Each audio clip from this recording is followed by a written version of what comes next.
All right, good morning. Methodical Man here coming to you guys on a Sunday morning. Sunday is for back testing.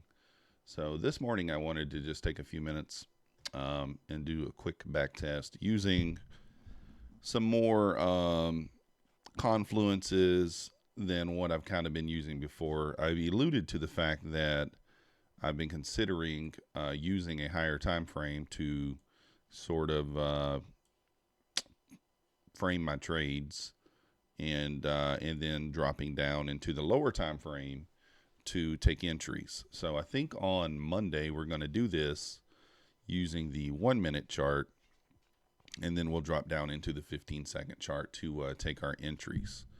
And we'll be going for bigger R here.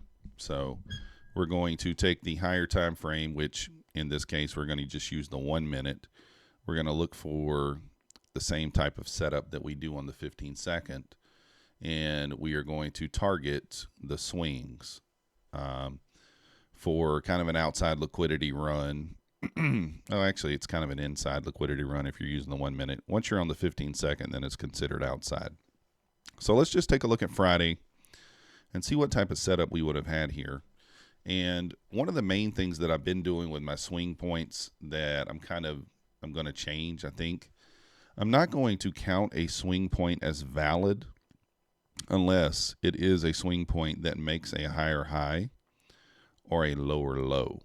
So what do I mean by that? Normally, I would zoom in and I'm just taking any swing point, and I'll say, all right, here's a high. All right, here's a low. We swept that low. If we go back above the high, then we'll fib this for a long.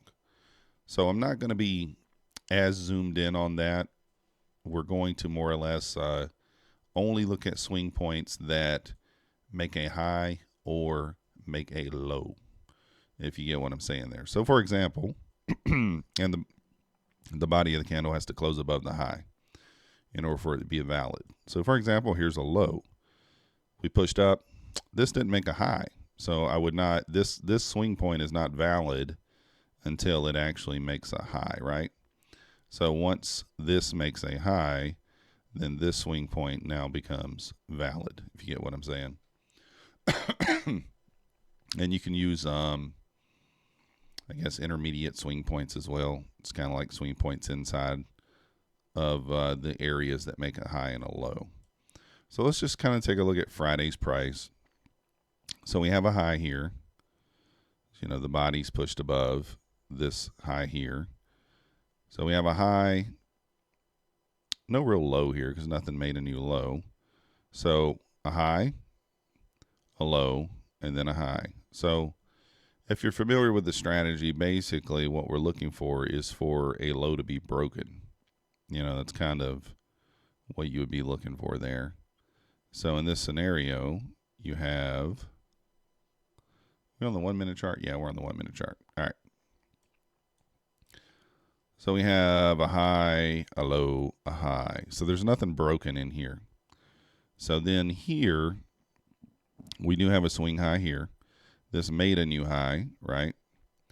We do have a swing low here. This did make a new low because there's another swing low here. So these swings did make new lows. So this would be a valid swing point, right? So we have a high, a low. So once we re-break the high there, we would be looking for a pullback into the 30% mark. Still going to take these off the 30. I think they make the most sense to do that with. But in order for this zone to be considered mitigated, you're going to need a pullback into the 50% mark. And that's really where you would be looking for your main target, which would be the swing. So in this scenario, our target would be the swing here. But we would be looking for price to return and mitigate this area at least to the 50% zone, which we have here. So it took a while, right? I mean, this formed at 10 a.m. It did not return to this zone until noon, 12:15. So the idea is, could you take the trade off this pullback on the 30 and take the push up? Sure. You could zoom into the 15-second chart and look for entries up through here, and take those entries. So let's just take a look here, 10 a.m. But your main entry for the larger target is going to be off of the return to the unmitigated area.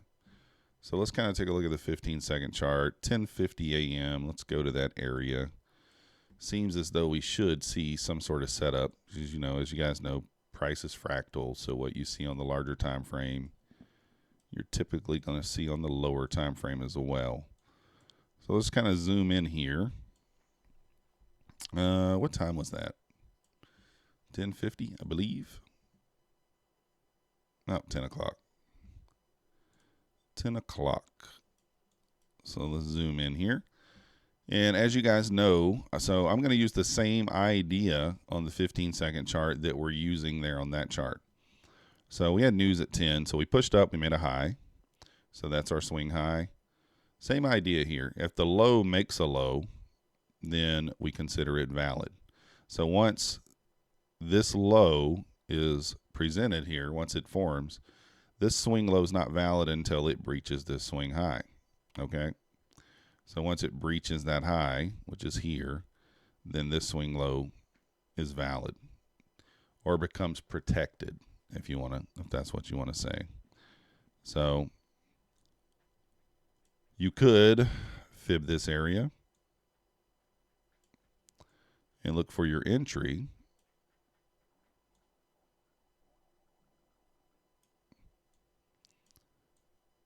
Off of the 50% line there, so you can see this swing low is now protected once it becomes valid.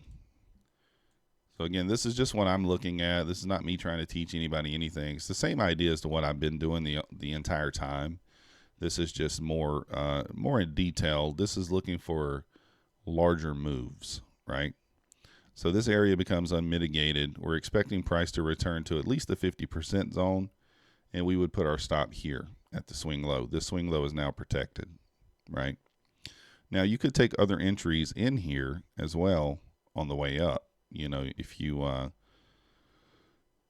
Because you're bullish, price eventually is going to come back here, but you could continue to take entries on the way up if you wanted to. I don't think I'm going to do that on a particular account. We'll do it this way and kind of see what happens. So once price returns here to the 50% line, we would take our entry stop down here at the 16,010. What's our target?